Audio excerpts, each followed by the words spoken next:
नमस्कार, मैं राजधानी तिवारी और आप देख रहे हैं बिहारी खबर तक।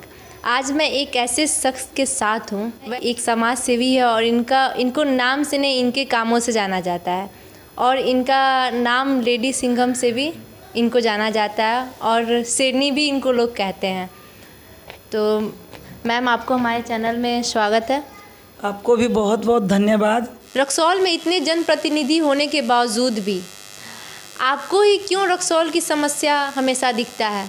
आपको जैसे और लोगों को वोट का लालच होता है, वो रक्सौल के किसी भी अपराध के खिलाफ नहीं बोलना चाहते क्योंकि उनका वोट कम हो जाएगा। तो आपको भी क्यों नहीं वोट का लालच होता है? क्योंकि ये इंटरव्यू देने के बाद ऐसे बहुत से लोग होंगे जो आपके खिलाफ भी चले जाएंगे, आपका वोट भी कम हो सकता है, लेकिन आप हमेशा अपराध के खिलाफ बोलती हैं। तो क्या आपको भी कभी वोट का लालच नहीं हुआ?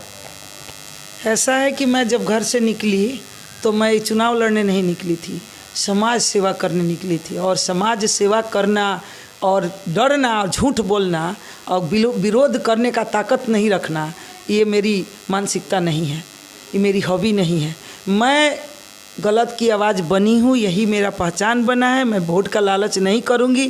अगर 10 विरोध करेंगे तो 10 सपोर्ट करने वाले लोग भी हैं, अगर 10 नाजायज़ हैं तो 10 जायज़ भी हैं।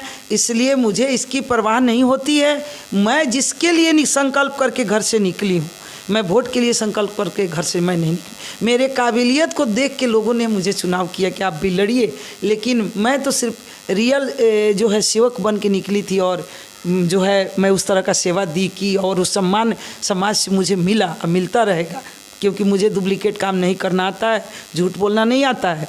तो मुझे वोट की लालच नहीं है। मैं जानती हूँ कि अगर मैं काम की हूँ ईमानदारी से तो मजदूरी ईमानदारी से मिलेगा, श्योर। इसलिए जो जायज़ है उसको जायज़ कहना। अगर सत्य बोलना गुनहगार है तो वो गुनहगार मैं, सत्य बोलना अगर गुनाह है तो मैं वो गुनहगार हूँ। अगर रक्सौल के सारे जनप्रतिनिधि अगर आपके जैसे सोच रखें, आपके जैसे अगर दिखाए हुए मार्ग पे चलें, तो रक्सौल का विकास होना निश्चित है। रक्सौल अभी अपराध के मामले में टॉप लेवल पे चला गया है। कि अभी आपने सुना है रक्सौल की लेडी सिंघम ने ये बताया कि अगर रक्सौल के अपराध के खिलाफ कोई भी ऐसा आम इंसान आवाज़ उठाता है तो उसका 2 ही परिणाम होता है, या तो वो जेल में चला जाएगा या तो वो उसको मार दिया जाएगा। कब तक हम लोग मरने या जेल के डर से अपने जुबान को बंद रखेंगे? और आखिर कब तक हम ही ये सजेस्ट करके चलेंगे कि रक्सौल को रेड जोन में ले लिया गया है? रक्सौल के जो भी प्रशासन है या बिहार की सरकार क्यों नहीं सोचती है हमारे रक्सौल के विकास के बारे में? रक्सौल के विकास तक का तो बात छोड़िए, विकास तो दूर की बात है, यहाँ तो अपराध एकदम चरम सीमा पे है। मैम, जैसा कि अभी आपने बताया और कि समाज सेवी जैसे कि रक्सौल आंदोलन के नाम से चलाया जा रहा था एक फेसबुक पेज, अरविंद कुमार जी, उनको भी उनके आवाज़ उठाने के चलते उनको मार दिया गया। और तिकोनी में भी एक मज़दूर को अपने ही मजदूरी के पैसे मांगने के तौर पर उसको मौत के घाट उतार दिया गया।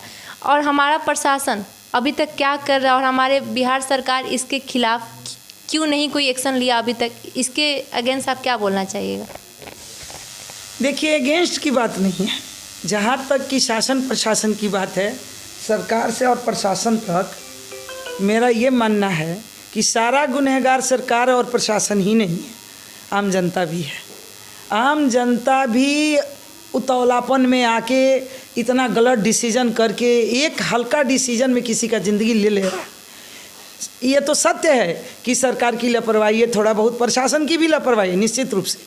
लेकिन अभी तक जो जिस तरह का मैंने अभी देखी हूँ कि इनके अरविंद हत्याकांड में एक आदमी की अरेस्टिंग हुई है, क्या सत्य है? मैं तो पहले प्रशासन से आग्रह करूँगी कि इसको अपने स्तर से उच्च स्तरीय जांच करके जो दोषी है उसको सजा हो, और जो निर्दोष हो मान लिया जाए कि कोई आवेश में किसी का मतलब बुरा ना करे, इसका भी ध्यान प्रशासन को देना है।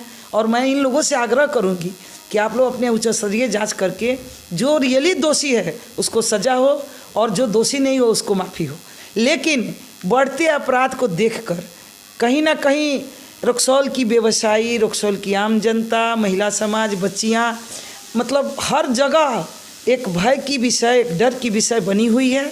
चूँकि मैं तो रात दिन रोड पे रहती हूँ, पब्लिक के बीच रहती हूँ, हर घर में हमारा आना जाना रोज़ लगा रहता है कामे के दरमियान।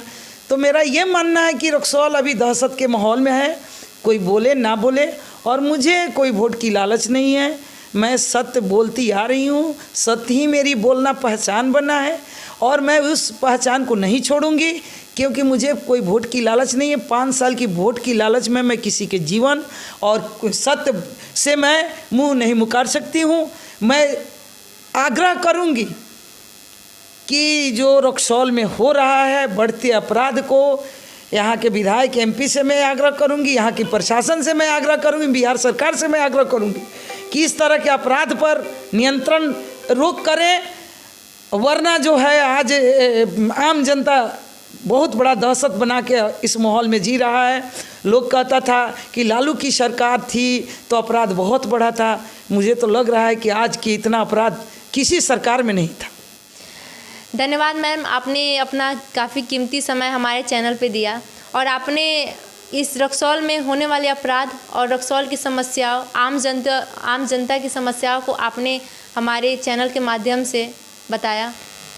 बहुत बहुत धन्यवाद, बहुत ढेर सारी शुभकामनाएं आपके लिए कि आप भी हिम्मत करके अगर निकली हैं तो बहुत सारा विरोध आपके लिए भी होगा, बहुत उल्टा सीधा लोग बोलेंगे, बहुत गलत सही लोग भी हैं, दृष्टि से सृष्टि नज़र आती है, जो जैसे होते हैं वो उस नज़रिए से आपको हमको देखते हैं। तो कहने का सेंस है कि निकली हैं तो डरना नहीं है।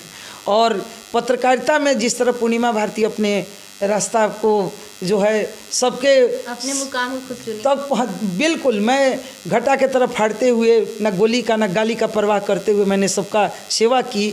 उस तरह से आपकी भी पत्रकारिता ईश्वर करे कि मने चरम सीमा तक जाए और अच्छा करें।